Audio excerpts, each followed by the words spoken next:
नमस्कार दोस्तों, स्वागत है आपका आज की बेहद बड़ी और ताजा खबरों की इस वीडियो में। दोस्तों, आज की मुख्य खबरों और ताजा खबरों की इस वीडियो में जानेंगे आज की देश और विदेश की ताजा खबरों के बारे में। तो दोस्तों, वीडियो में आगे बढ़े उससे पहले आपसे एक छोटी सी विनती है कि इस वीडियो को लाइक और शेयर जरूर कर दीजिएगा, साथ ही हमारे चैनल को सब्सक्राइब जरूर कर लीजिएगा।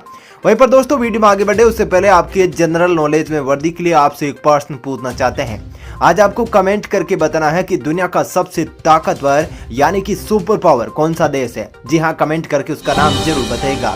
तो चलिए दोस्तों, एक एक करके सभी बड़ी खबरों के बारे में विस्तार से जानते हैं। पहली खबर, इसी महीने पीक पर हो सकती है कोरोना की दूसरी लहर, भारत को मिनी लॉकडाउन की जरूरत, एम्स के डायरेक्टर। जी हां दोस्तों, देश में कोरोना का संक्रमण तेजी से फैल रहा है। इसी बीच एम्स के डायरेक्टर रणदीप गुलेरिया ने अधिकारियों को आगाह किया है कि इसी महीने कोरोना की दूसरी लहर चरम पर हो सकती है और भारत में जानलेवा बीमारी के प्रसार को रोकने के लिए मिनी लॉकडाउन की जरूरत है। इससे पहले उन्होंने शुक्रवार को जोर देकर कहा था कि कोविड-19 महामारी के संबंध में देश में स्थिति काफी चिंताजनक है, क्योंकि खासकर पिछले कुछ दिनों से मामले लगातार बढ़ते जा रहे हैं। डॉक्टर गुलेरिया कोविड-19 प्रबंधन के लिए राष्ट्रीय टास्क फोर्स के सदस्य हैं। उन्होंने कहा कि लोग कोरोना की तेज फैलने के बावजूद मास्क पहनना या सोशल डिस्टेंसिंग बनाए रखना नहीं चाहते हैं।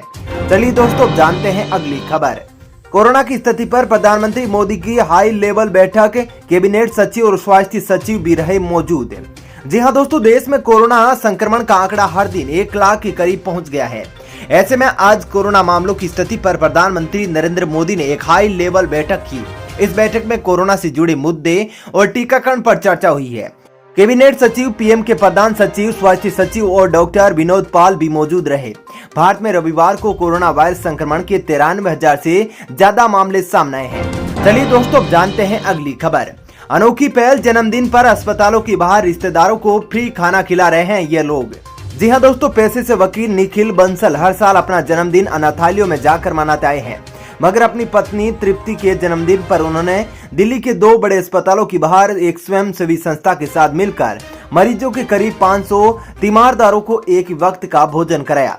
दिल्ली में इलाज की बेहतर सुविधाएं होने के चलते अन्य राज्यों से गरीब लोग अपना या अपने रिश्तेदारों का इलाज कराने यहाँ आते हैं, लेकिन प्रदेश में होने के चलते उन्हें काफी परेशानी का सामना पड़ता है। इसलिए मदद में निखिल बंसल आगे आए। चलिए दोस्तों, अब जानते हैं अगली खबर।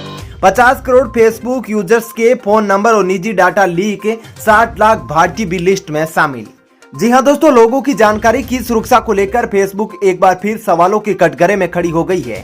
2019 में फेसबुक के यूजर्स का लीक हुआ डेटा दोबारा सामने आ गया है।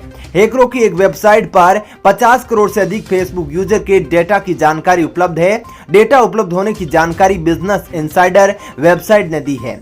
इस वेबसाइट के अनुसार 106 देशों के लोगों के फोन नंबर, फेसबुक आईडी, पूरे नाम, स्थान, जन्मतिथि और ईमेल पते ऑनलाइन उपलब्ध है। दावा किया जा रहा है कि 50 करोड़ से ज्यादा लोगों के फोन नंबर और निजी डाटा को हैकर्स ने सार्वजनिक कर दिया है। जो डाटा लीक हुआ है उनमें 60 लाख भारतीयों का डाटा भी शामिल है। चलिए दोस्तों, जानते हैं अगली खबर। दुर्लभ राष्ट्रीय बीमारियों के लिए नई राष्ट्रीय नीति को मिली मंजूरी, इलाज के लिए मिलेंगे 20 लाख रुपए। जी हां दोस्तों, केंद्रीय स्वास्थ्य मंत्री हर्षवर्धन ने दुर्लभ बीमारियों के लिए राष्ट्रीय नीति 2021 को मंजूरी दी है, जिसका उद्देश्य दवाओं के देसी अनुसंधान और उनके स्थानीय उत्पादन पर अधिक ध्यान देने के साथ दुर्लभ बीमारियों के इलाज की उच्च लागत को कम करना है। एक आधिकारिक बयान में शनिवार को यह जानकारी दी गई।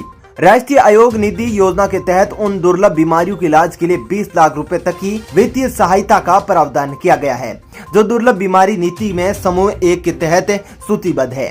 स्वास्थ्य मंत्रालय के बयान में कहा गया है कि इस तरह की वित्तीय सहायता के लाभार्थी बीपीएल परिवारों तक सीमित नहीं होंगे, बल्कि ये लाभ लगभग 40% आबादी तक पहुंचाया जाएगा, जो प्रधानमंत्री जन आरोग्य योजना के तहत पात्र है।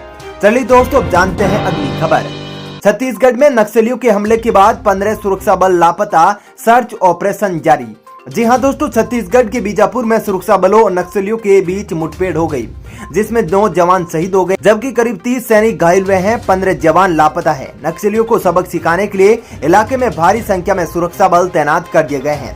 घायल जवानों में से 7 जवानों का रायपुर के अस्पताल में और 23 जवानों का इलाज बीजापुर के अस्पताल में किया गया है। वहीं मौके पर एक महिला नक्सली का शव बरामद हुआ है। लापता जवानों की तलाश के लिए मुठभेड़ वाले इलाके में सर्च ऑपरेशन जारी है। चलिए दोस्तों अब जानते हैं अगली खबर। बिना नेटवर्क के भी दूसरे नंबर पर कॉल, आईफोन और एंड्रॉइड यूजर्स को मिलेगा फायदा।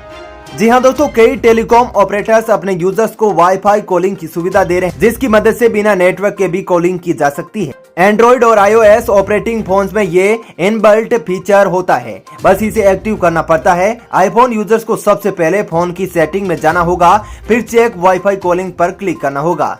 यहाँ आपको वाईफाई कॉलिंग को ऑन करना होगा। इसके बाद आपको बैक का बटन दबाकर पिछली स्क्रीन पर जाना होगा। चलिए दोस्तों जानते हैं अगली खबर। महाराष्ट्र में नए दिशा निर्देश जारी, रात 8 बजे से सुबह 7 बजे तक रहेगा कर्फ्यू।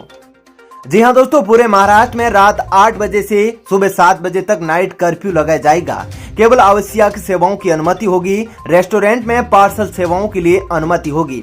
कार्यालयों के लिए कर्मचारियों को घर से काम करना होगा। जल्दी विस्तृत एसओपी जारी किए जाएंगे। महाराष्ट्र के मंत्री असलम शेख ने इसकी जानकारी दी है। चलिए दोस्तों जानते हैं अगली खबर। हरियाणा में किसान महापंचायत, अरविंद केजरीवाल बोले जो किसानों का समर्थक नहीं वह देशभक्त नहीं। जी हां दोस्तों, दिल्ली के मुख्यमंत्री और आम आदमी पार्टी के संयोजक अरविंद केजरीवाल ने कहा कि जो किसानों का समर्थक नहीं है वे देशभक्त भी नहीं है, वे गद्दार है। ऐसे लोगों ने इस देश को खोखला कर दिया है। किसानों की मांगों को पूरा करवाने के लिए वह हर कुर्बानी देने को तैयार है। अरविंद केजरीवाल हरियाणा की जींद में आयोजित आम आदमी पार्टी की किसान महापंचायत को संबोधित कर रहे थे। नड्डा का दावा, बंगाल, तमिलनाडु, असम और पुडुचेरी में जीतेंगे, केरल में भी करेंगे अच्छा प्रदर्शन। जी हां दोस्तों, भाजपा की राष्ट्रीय अध्यक्ष जेपी नड्डा ने रविवार को चेन्नई में दावा किया कि भाजपा 5 राज्यों में चल रही विधानसभा चुनाव में जीत हासिल करेगी। उन्होंने कहा कि तमिलनाडु में हम अन्ना द्रमुक के नेतृत्व में सरकार बना रहे हैं। बंगाल में 2 चरण में मतदान से स्पष्ट है कि भाजपा जीत की ओर बढ़ रही है। असम में एनडीए दोबारा सरकार बनेगी, वहीं पुडुचेरी में भी हम सरकार बनाएंगे और केरल में अच्छा प्रदर्शन करेंगे। चलिए दोस्तों अब जानते हैं अगली खबर। एनआईए का बड़ा दावा, नोट गिनने की मशीन लेकर घूमती थी सचिन वाजे की मिस्ट्री गर्ल, दोनों के बीच करीबी संबंध। जी हां दोस्तों, एंटीलिया मामले में आरोपी सचिन वाजे को लेकर एनआईए कई नए खुलासे कर सकती है। राष्ट्रीय जांच एजेंसी सचिन वाजे की मिस्ट्री गर्ल मीना जॉर्ज से लगातार 3 दिनों से पूछताछ कर रही है। मीना जॉर्ज वही महिला है जो सचिन वाजे के साथ मुंबई के ट्राइडेंट होटल में दिखी थी। पूछताछ में सामने आया है कि सचिन वाजे और मीना जॉर्ज का ज्वाइंट खाता और लॉकर भी है। मुंबई के डीसीबी बैंक में दोनों के साझा खाते और लॉकर के बारे में पता चला है।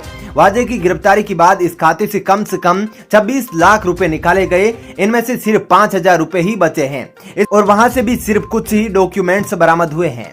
चलिए दोस्तों अब जानते हैं अगली खबर।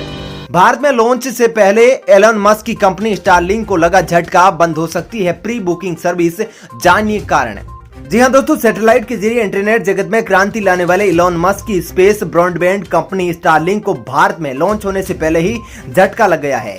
इसकी प्री बुकिंग सेवाएं बंद हो सकती है। भारत की रेगुलेटरी बॉडीज के मुताबिक कंपनी के दिशा निर्देशों का पालन नहीं करने की वजह से इस पर रोक लगाई जा सकती है।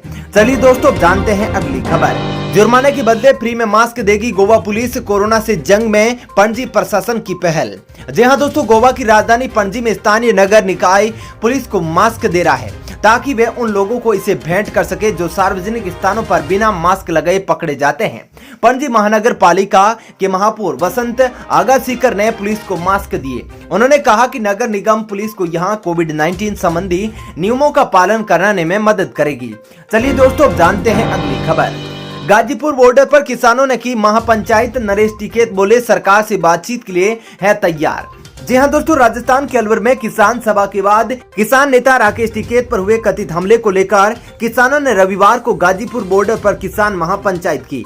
हालांकि इस किसान महापंचायत में राकेश टिकैत शामिल नहीं हुए, वो अभी गुजरात में हैं। बातचीत में नरेश टिकैत ने कहा कि पंचायत हमारी होती रही है, ये हमारा किसान परिवार है और हम इनकी हौसला अफजाई करने आए हैं। हम सरकार से बातचीत के लिए तैयार है, सरकार इसके लिए आगे आए और हमारी मांगों को मानने के लिए तैयार हो जाए। चलिए दोस्तों, फिलहाल इस वीडियो में इतना ही। ऐसी ही खबरें देखते रहने के लिए आप हमारे चैनल को सब्सक्राइब कर लीजिएगा, साथ ही इस वीडियो को लाइक और शेयर भी जरूर कीजिएगा। धन्यवाद।